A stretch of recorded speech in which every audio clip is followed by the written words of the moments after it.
क्या आपने कभी सुना है कि किसी व्यक्ति को डॉक्टरों ने जवाब दे दिया? कहा गया कि अब कुछ नहीं हो सकता, लेकिन कुछ समय बाद वही व्यक्ति पूरी तरह ठीक हो गया। हम ऐसे मामलों को अक्सर चमत्कार कह देते हैं, लेकिन सवाल यह है, क्या यह सच में चमत्कार था या इसके पीछे कोई गहरा नियम काम कर रहा था? डॉक्टर जोसेफ मर्फी कहते हैं, यह कोई जादू नहीं है, यह आपके ही अवचेतन मन की शक्ति है। आज के इस वीडियो में हम जानेंगे आपका मन आपके शरीर को कैसे ठीक कर सकता है। डॉक्टर मर्फी एक बहुत ही सरल लेकिन गहरी बात कहते हैं, जिसने इसे बनाया है वही इसे ठीक भी कर सकता है। अब जरा सोचिए, आपका शरीर किसने बनाया? जब आप एक छोटे से सेल थे, तब ना तो आपके पास सोचने की शक्ति थी, ना कोई डॉक्टर था, ना कोई दवाई। फिर भी हड्डियां बनी, आंखें बनी, दिल बना, दिमाग बना। ये सब किसने किया? ये काम आपके अवचेतन मन ने किया। आज भी आपका दिल धड़क रहा है, खाना पच रहा है, सांसें चल रही हैं। आप इसका कोई आदेश नहीं दे रहे, ये सब अपने आप हो रहा है, क्योंकि ये काम चेतन मन नहीं बल्कि अवचेतन मन करता है। और अगर वही मन आपके शरीर को बना सकता है, तो क्या वो उसे ठीक नहीं कर सकता? जैसे एक घड़ी बनाने वाला ही जानता है कि घड़ी को कैसे रिपेयर करना है, वैसे ही आपका अवचेतन मन आपके शरीर का असली इंजीनियर है।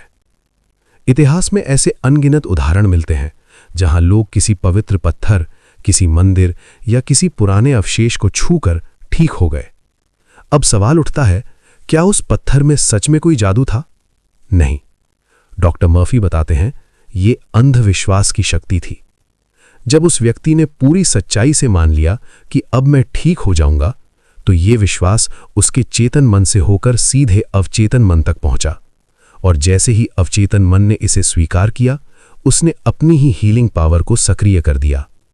इलाज उस पत्थर ने नहीं किया, इलाज उस व्यक्ति के अटूट विश्वास और अवचेतन मन ने किया। सिद्धांत बहुत स्पष्ट है, विश्वास जैसा भी हो, अगर मन उसे सच मान ले तो परिणाम जरूर मिलेगा।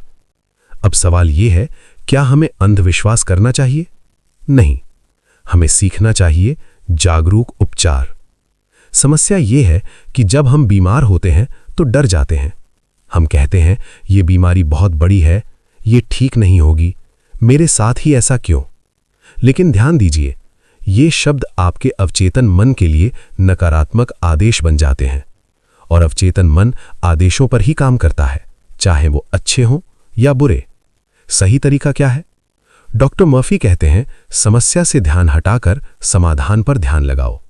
प्रार्थना का मतलब ये नहीं कि आप बीमारी को याद करते रहें। प्रार्थना का मतलब है सेहत को पहले से सच मान लेना, यानी जो आप चाहते हैं वो घटित हुआ हुआ देखना। अब मैं आपको एक बेहद सरल लेकिन शक्तिशाली तकनीक बताता हूं, जिसे आप आज ही शुरू कर सकते हैं। अगर आपके शरीर में कोई भी समस्या है, एक शांत जगह पर बैठ जाइए, अपनी आंखें बंद कीजिए, अपने शरीर को पूरी तरह ढीला छोड़ दीजिए। अब बीमारी के बारे में सोचना बंद कीजिए।